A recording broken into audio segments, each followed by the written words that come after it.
Assalamualaikum warahmatullahi wabarakatuh. Kali ini kita akan masuk ke konsep mol. Mol adalah jumlah suatu sistem yang mengandung sejumlah besaran elementer. Besaran elementer ini artinya atau diantaranya adalah atom, molekul, dan sebagainya. Nah, sebanyak atom yang terdapat di dalam 12 gram tepat isotop karbon 12 atau C12.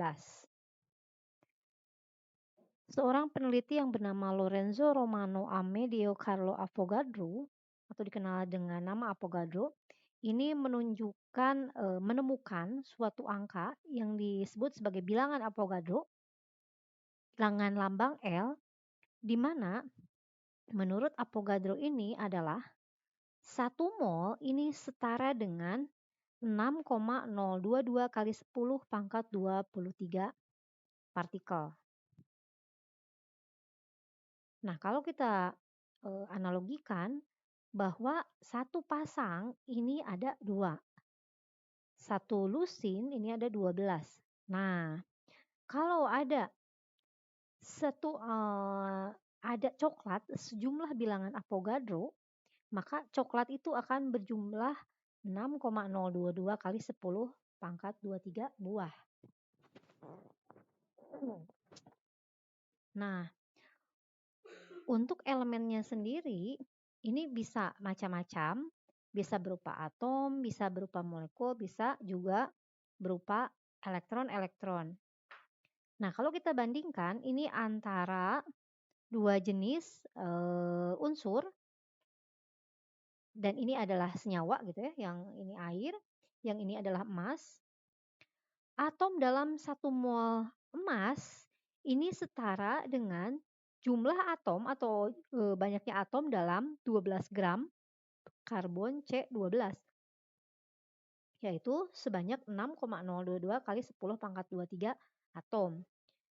Kemudian molekul dalam 1 mol air, nah ini setara dengan atom yang ada pada 12 gram karbon C12. Dan jumlah molekulnya adalah 6,022 kali 10 pangkat 23 molekul. Nah, 1 mol ini, 1 mol karbon 12 ini setara dengan 12 gram karbon 12.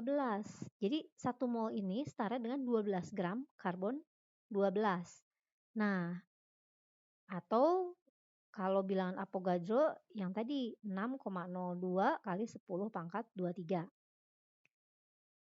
Nah, kalau kita lihat jumlah partikel, jumlah elektron, jumlah molekul itu jumlahnya sama.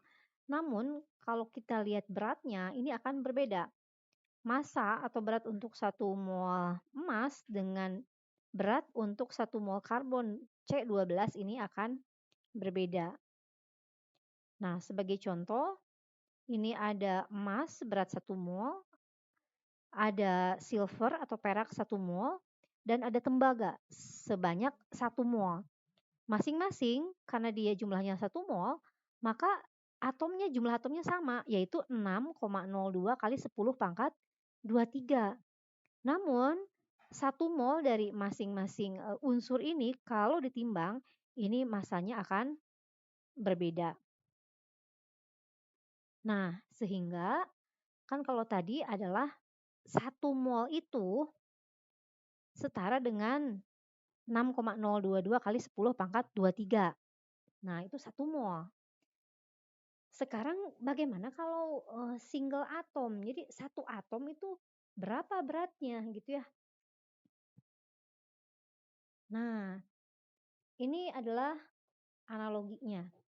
Ini ada unsur A, ini ada unsur B. Nah, unsur A itu ini adalah 12 kg dan unsur B ini tidak diketahui. Dan yang jelas ketika ditimbang, yang A ini beratnya berbeda, yang A lebih besar dibanding yang B. Nah, kalau misalnya kita bagi-bagi si molekulnya, yang dibagi-bagi, sehingga dia bisa mendekati gitu ya beratnya. Nah, ini yang A ini dibagi menjadi 6 bagian. Nah, ternyata dia masih lebih berat juga. Nah, kemudian ini dibagi lagi kan tadi yang si A ini adalah 12 kilogram. Nah, kemudian jadi dibagi 12 nih. Nah, kayak pizza dibagi 12. Jadi masing-masing ini adalah 1 kilogram masing-masing pecahan ini. Nah, ternyata kalau ditimbang beratnya gitu, oh ternyata massa dari si B ini 1/12-nya dari si objek A. Nah, itulah analoginya bahwa unit massa atom ini setara atau sama dengan 1/12. Nah, 1/12 itu 1/12 dari massa karbon atom karbon 12 atau massa C12. Jadi kalau ini adalah unsur karbon, nah karbon 12 ya, 12 itu adalah nomor atomnya. Nah, satu unit si karbon ini adalah 1/12 gram gitu ya. Nah, sehingga terhadap standar yang tadi yaitu karbon 12, ini akhirnya didapatkanlah berbagai unit massa atom atau atomic mass unit. Contohnya, kalau karbon tadi 12, maka hidrogen ini adalah 1, nitrogen 14, oksigen adalah 16. Nah, ini adalah massa-massa atom yang kita kenal sebagai AR. Nah, massa atom tadi atau atomic mass atau nomor massa kalau di tabel periodik ini adalah sudah dibahas juga, ini merupakan jumlah dari proton dan neutron yang ada dalam atom, terutama yang ada di inti atom gitu ya. Ini adalah proton yang hijau, kemudian yang warnanya oranye muda ini adalah neutron. Sementara yang ini, yang elektron ini jalan-jalan atau berkeliling di luarnya. Nah, dan massa suatu atom ini hanya dihitung berdasarkan berat intinya saja, yaitu berat antara neutron dengan proton. Sedangkan untuk elektronnya ini tidak dihitung atau negligible mass. Kenapa tidak dihitung? Karena ini sangat-sangat kecil, jauh sangat kecil dibanding dengan si intinya. Jadi kalau dianalogikan sebagai suatu lapangan bola gitu ya, si atom ini, maka elektron adalah bolanya. Kecil sekali gitu ya, sehingga beratnya bisa diabaikan. Nah, ini adalah tabel periodik yang sudah dari kemarin muncul gitu ya. Nah, untuk massa atom ini atau atomic mass ini ada di sini. Seperti tadi ya, hidrogen adalah 1, kemudian karbon ini adalah 12. Nah, ini adalah massanya dan seterusnya. Jadi standarnya ini adalah karbon 12. Jadi karbon yang memang dia adalah 12 gram gitu ya. 1 molnya. Nah, kemudian ini ada contoh lagi isotop. Sebelumnya juga sudah pernah isotopnya hidrogen. Kalau yang ini adalah isotopnya unsur karbon. Di mana karbon ini memiliki nomor nomor yang beda adalah nomor neutronnya, jumlah neutronnya beda. Pada intinya ini si protonnya ini sama, jadi sama-sama 6. Nah, protonnya sama-sama 6. Jadi karbonnya tetap dia adalah jumlah protonnya 6, elektronnya pun akan 6. Hanya saja neutronnya berbeda. Ada yang neutronnya sama 6, ada yang neutronnya 7 dan ada yang neutronnya 8. Untuk yang paling stabil ini adalah karbon 12, di mana jumlah proton dan neutron sama-sama 6. Nah, karbon 13 yang protonnya 6, kemudian neutronnya 7, ini juga masih stabil. Nah, yang tidak stabil atau istilah lainnya radioaktif, ini adalah karbon dengan jumlah proton 6 dan neutronnya 8.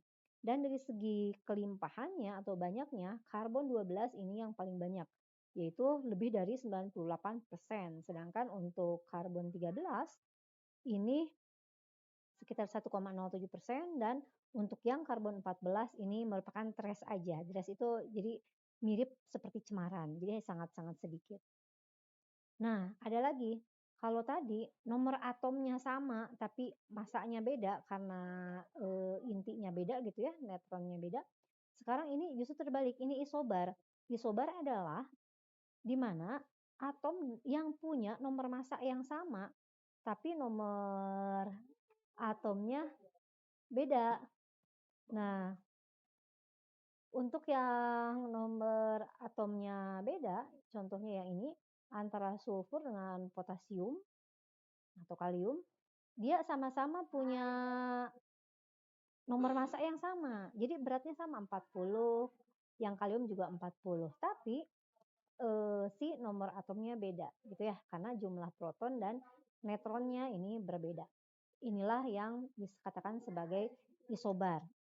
Isobar yang lainnya adalah yang sesama isobar, yaitu antara sulfur, kalium, kalsium, klorin, dan argon. Berarti iso itu kan sama ya. Nah, kalau isobar bar itu sama masanya. Kalau isotop berarti kalau isotop ini sama apanya nih? Sama protonnya gitu ya. Berarti nomor atomnya yang sama. Kalau isobar nomor masanya yang sama. Nah, berikutnya hal inilah yang nanti akan menjadi dasar perhitungan suatu stoikiometri. Nah, untuk perhitungan stoikiometri ini, prinsipnya ini harus kembali ke prinsip mol tadi gitu ya. Nah, nanti untuk perhitungan ini ada rumusnya. Kalau misalnya tidak hafal, ini bisa melihat rumusnya. Misal, kalau yang diketahuinya mol, kemudian ditanyakan massa, maka ini tinggal dikalikan AR atau MR-nya. Dan sebaliknya, kalau yang diketahuinya massa mau diubah ke mol, maka dibagi AR atau MR-nya. Kemudian kalau dari mol ke jumlah partikel, berarti ini harus dikali dengan bilangan Avogadro atau 6,02 kali 10 pangkat 23. Dan sebaliknya, kalau dari jumlah partikel mau diubah ke mol, maka ini harus dibagi bilangan Avogadro. Kemudian kalau yang diketahui adalah volume dan mau diubah menjadi volume, maka ini dikalikan dengan 22,4 liter karena 1 mol ini setara dengan 22,4 liter. Sementara sebaliknya kalau dari volume mau dirubah ke mol, maka ini harus dibagi dengan 22,4 liter. Nah, ini contohnya ada beberapa contoh yang bisa dipelajari. Yang pertama, ini adalah tentang perhitungan berat rumus atau nama lainnya adalah MR atau berat molekul. Hitung berat rumus aspirin, di mana aspirin ini rumusnya adalah C9H5O4. Nah, dari sini kita perlu melihat berat dari atom atau AR dari masing-masing si unsur ini. Kita bisa lihat dari tabel periodik. Nah, karbon itu 12, kemudian hidrogen itu 1, kemudian oksigen itu 16, masanya ya atau AR-nya. Silahkan nanti lihat di tabel periodik. Nah, karena karbon itu ada 9, berarti 12 kali 9. Kemudian hidrogen karena ada 5, 5 kali 1, karena berat atau masanya airnya 1. Dan O itu airnya 16, dan karena ada 4, berarti 4 kali 16.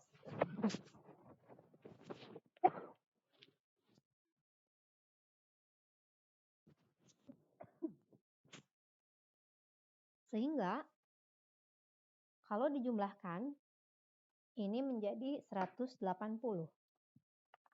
Maka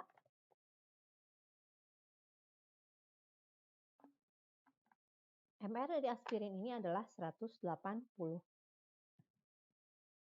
Nah, berikutnya ini adalah contoh bagaimana tentang bilangan Avogadro. Kalau ada pertanyaan,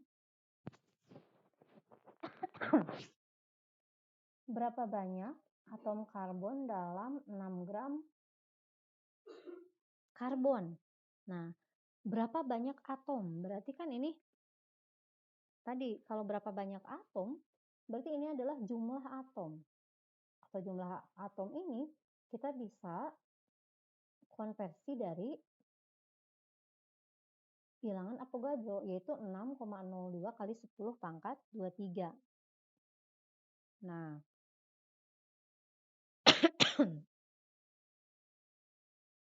kalau kita hitung,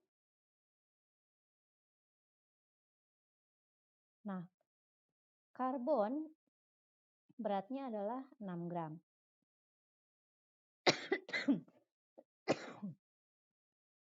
Kemudian, kita ketahui bahwa 1 mol itu adalah setara dengan 6,02 kali 10 pangkat 23 atom. Nah, berarti kita harus rubah dari yang gram ke mol dulu. Nanti dari mol kita bisa rubah ke jumlah partikelnya atau jumlah atomnya. Dari gram ke mol atau dari massa ke mol, ini tinggal dibagi dengan AR atau MR-nya. Berarti 6 dibagi, karena AR dari C ini adalah 12, maka 6 dibagi 12 kali 6 gram. Nah, kali 6 gram. Ini isinya berarti 3 mol. Nah, sehingga kalau 1 mol 6,02 kali 10 pangkat 23, maka 3 mol ini sama dengan, tinggal ini, 3 kali 6,02 kali 10 pangkat 23. Nah, nanti kita bisa tahu hasilnya adalah sekian. Nah, mungkin ini ada sedikit kesalahan ya, nanti bisa dihitung ulang. Nah, ini tinggal 3 ya, 3 kali 6,02 kali 10 pangkat 23. Nah, kemudian, nah ini contoh berikutnya. Ini masih penggunaan konsep mol. Berapa mol atom sulfur untuk dikombinasikan 2 mol atom besi untuk menghasilkan pirit FeS2. Nah, Fe, bentar. Nah, masih belum.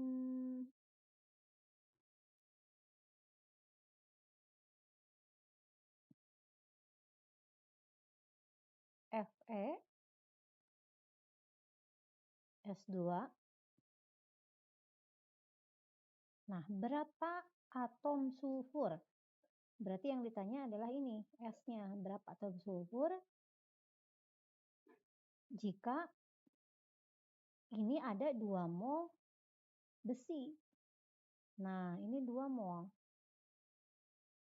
Ini bisa dilihat dengan mudah dari indeksnya. Kalau Fe ini 1 Fe butuh S-nya 2, berarti kalau Fe-nya 2 mol, nah S-nya harus 2 kali lipatnya. Berarti S-nya adalah 4 mol. Nah, seperti itu. Jadi dia butuh 4 mol si sulfurnya. Nah, berikutnya. Ini menghitung gram dari mol. Nah, gram dari mol. Suatu kalsium arsenat atau Ca3ASO4 2 kali Ini adalah suatu racun untuk serangga. Berapa massa 0,586 mol kalsium arsenat. Nah, berarti yang diketahui adalah Ca.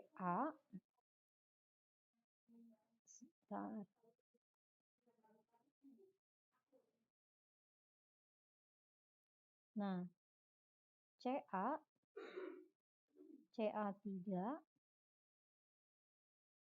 ASO4 2 kali. Nah, ini sebanyak 0,586 mol.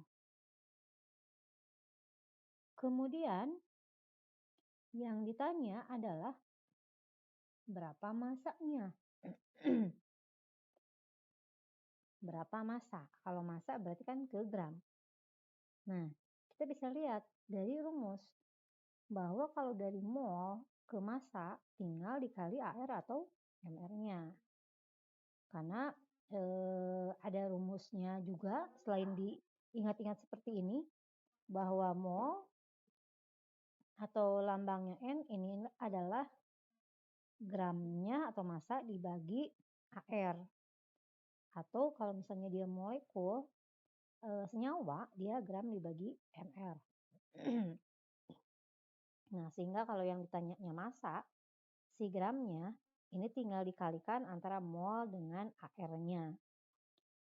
Nah, karena ini adalah suatu senyawa, maka kita butuh tahu MR-nya dulu.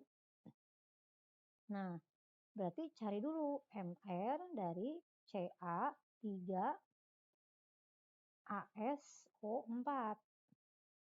Nah, dari mana kita dapat masing-masing AR-nya? Kita lihat tabel periodik. Ca berapa, AS berapa, O berapa. Nah, ternyata kalau sudah dihitung MR-nya ini adalah 398 gram per mol. Nah, ini dari tabel periodik ya. Komponen-komponennya dari tabel periodik. Kemudian setelah dapat MR-nya, baru kita bisa menghitung massanya. Massa atau dalam kilogram ini adalah 0,586 mol kali ini 398 gram per mol. Nah, ini tinggal dikalikan. Nah, kalau dilihat dari satuan juga, kalau molnya dicoret ini jadi gram gitu ya. Nanti silakan selesaikan dengan mengalikannya. Nah, ini contoh berikutnya ini tentang bagaimana menghitung persen komposisi dari data massa. Ada sampel cairan. Nah, sampel cairan.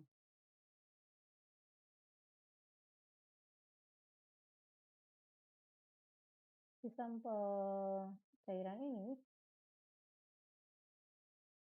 kenapa nggak bisa?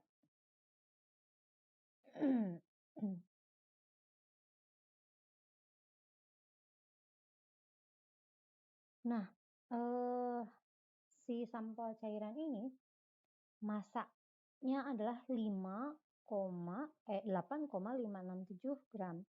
Dia terurai atau terdekomposisi menjadi unsur-unsur pembentuknya, yaitu karbon 5,217, hidrogen sekian, dan oksigennya sekian. Berapa komposisi persen dari senyawa tersebut? Nah, kalau gini sih relatif mudah ya. Jadi ini yang 8,567 ini adalah massa total. Sementara massa penyusunnya yang ini 5,2 sekian karbon, 0,96 hidrogen, dan 2, sekian gram oksigen. Sehingga komposisi persennya tinggal komponennya misalnya karbon dibagi dengan seluruh komponen totalnya dikali 100%. Sehingga untuk karbon 5,217 dibagi 8,567 kali 100%. Untuk hidrogen 0,9620 dibagi dengan 8,567. Untuk oksigen 2,478 dibagi dengan 8,567 gram. Nah, semuanya masing-masing kali 100% dan inilah dari komposisi terlihat bahwa yang paling besar ini adalah karbonnya. Lebih dari 60%. Nah, kemudian ini adalah komposisi persen yang lain. Ini berdasarkan dari rumusnya. Nah, berdasarkan dari rumusnya. Jadi, kalau berdasarkan dari rumusnya, misalnya ini pertanyaannya adalah berapa komposisi persen dari CaO. Jadi yang pertama dilakukan adalah bagaimana menghitung MR dari CaO-nya. MR CaO ini terdiri dari Ca-nya 40,08, O-nya adalah 16. Dan MR-nya atau total MR-nya atau massa relatif dari CaO ini adalah penjumlahan dari masing-masing AR-nya atau dari masing-masing atom penyusunnya. Nah, yaitu 56,08. Sehingga kalau ditanya komposisi persen, ya tinggal ya udah komponen Ca yaitu si 40 dibagi dengan 56,8. Nah, kali 100%. Ini dapat persen Ca dalam CaO. Sementara persen O adalah 16. 16 dibagi dengan jumlah total 56,08 kali 100%. Dapatlah ini 28, sekian untuk persentase oksigen dalam CaO.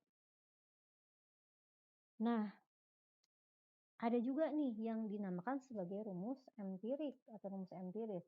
Ini adalah rumus yang paling sederhana yang menyatakan perbandingan atom-atom dari berbagai unsur pada senyawa. Berikut ini adalah contohnya. Sampel senyawa yang tidak diketahui. Ini masanya adalah 2,571 gram. Ini ditemukan mengandung sekian gram karbon dan sekian gram oksigen. Nah, bagaimana rumus empirisnya? Nah, ini untuk mengetahui rumus empiris, ini adalah rumus yang paling sederhana. Contoh rumus empiris, kalau kita contohkan, nah, kalau kita contohkan, misal ini, ada C6H12O6. Ini namanya rumus molekul. Kalau rumus empiris, ini adalah yang paling sederhana. Kita bisa sederhanakan lagi, ini apa? Dibagi 6 semuanya. Berarti CH2O. Jadi CH2O ini adalah rumus empiris dari C6H12O6. Tapi memang rumus empiris itu tidak mewakili dari satu senyawa karena beberapa senyawa bisa memiliki rumus empiris yang sama. Nah, kita kembali lagi ke sini. Untuk mendapatkan perbandingan yang valid, maka kita harus merubah masing-masing komponennya menjadi dalam bentuk mol, ke dalam satuan mol. Jadi tidak gram lagi. Kenapa? Karena kalau gram, ini kan akan beda-beda ya. Karena tergantung massa atomnya, jadi beratnya akan beda-beda. Tapi kalau untuk mol, ini lebih mengacu ke jumlahnya. 1 mol kan tadi semua yang namanya 1 mol jumlahnya adalah 6,02 kali 10 pangkat 23 gitu ya. Nah, sehingga ini kita rubah dulu ke mol. Nah, jadi kita cari dulu karena ini diketahui masanya adalah sekian, kemudian si senyawa tadi mengandung C gitu ya, mengandung C dan juga mengandung O. di mana karbonnya ini adalah 1,102 gram, sementara O-nya ini adalah 1,469 gram. Nah, dari sini kita tahu bahwa kita bisa cari AR-nya atau massa atom relatifnya dari tabel periodik. Karbon itu masanya atau beratnya atau AR-nya adalah 12, sementara oksigen itu adalah 16. Nah, dari sini kita tahu bahwa jumlahnya ini adalah untuk karbon 0,09176 mol. Sementara untuk oksigen ini adalah 0,09 sekian ya, ini nih. Nah, sehingga kita punya komposisi bahwa antara karbon dengan oksigen, nah ini kan koma-koma ya. Nah, ini kita harus bentuk menjadi bilangan yang bulat gitu ya. Nah, kalau bilangannya bilangan bulat, maka kita ini ada pendekatan, ini 0,09, ini 0,09 juga. Nah, kalau kita sederhanakan, ini adalah 1, sekian banding 1, sekian, sekitar ya jadi sekitar 1. Sehingga dari sini bahwa rumus empiris dari senyawa yang massa totalnya adalah ini, gitu ya, yang massa totalnya segini, ini adalah CO. Karena C-nya 1, O-nya 1, jadi 1:1, maka dia CO. Nah, berikutnya ini adalah contoh bagaimana rumus molekul. Kalau diketahui rumus empiris suatu stiren. Nah, stiren ini adalah bahan utama polistiren, yaitu CH. Berat rumus ini adalah Mr gitu ya. Nah, berat rumus ini adalah Mr. Nah, ini adalah Mr-nya 104. Nah, bagaimana rumus molekulnya? Nah, ini juga sama. Kita harus kembali lagi ke bentuk molnya, sebetulnya seperti itu. Nah, kalau kita lihat, nah kita harus bisa menghitung dulu berat rumus empirisnya. Nah, dari rumus empiris, kan ini rumus empirisnya C dengan H. Dimana kalau C ini adalah 12, AR-nya, kemudian H ini adalah 1. Ini kembali lagi bisa dilihat di tabel periodik, ini adalah sebagai nomor massa. Berarti kalau dijumlahkan ini adalah 13. Nah, jadi CH ini adalah 13 gram per mol. Berarti dia beda, sangat jauh dari 104. Untuk menghubungkannya, kita bagi yang lebih besar dengan yang lebih kecil. Nah, yang lebih besar dengan yang lebih kecil. Nah, jadi 104 dibagi 13, isinya 8. Sehingga nanti rumusnya menjadi C8H8. Karena seperti tadi ilustrasinya adalah rumus molekul, misalnya ini C6H12O6. Gitu ya. Sementara kalau rumus empiris dari ini adalah CH2O. Nah, jadi untuk mengembalikan dari empiris ke molekulnya, nah kita harus cari tahu dulu si ini ditambahkan dulu. Nah, si masing-masing AR-nya ini berapa? Ini juga tambahkan masing-masing AR-nya berapa. Kemudian ini dibagi ini gitu ya, sehingga berapa kelipatannya kita akan dapat gitu ya. Nah, jadilah seperti ini. Berikutnya ini adalah bagaimana menghitung limiting reaktan atau reaktan pembatas. Reaktan pembatas atau reaktan yang habis bereaksi dalam suatu reaksi kimia ini menentukan jumlah produk yang dihasilkan. Ini ada satu contoh. di mana ada gas SO2 di atmosfer yang dihasilkan dari kendaraan bermotor. Ini diubah menjadi asam sulfat dengan reaksi sebagai berikut. 2 molekul SO2 ditambahkan 1 molekul oksigen, ini akan menghasilkan 1 molekul H2O dan dihasilkan 2 molekul H2SO4.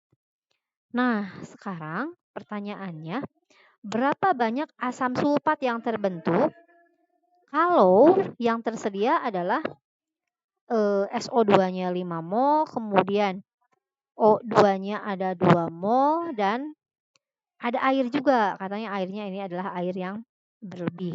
Nah, bagaimana penyelesaiannya?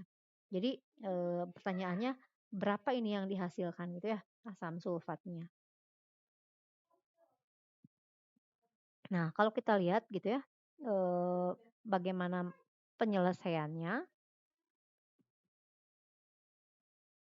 Nah, jadi yang ditanyakan adalah ini.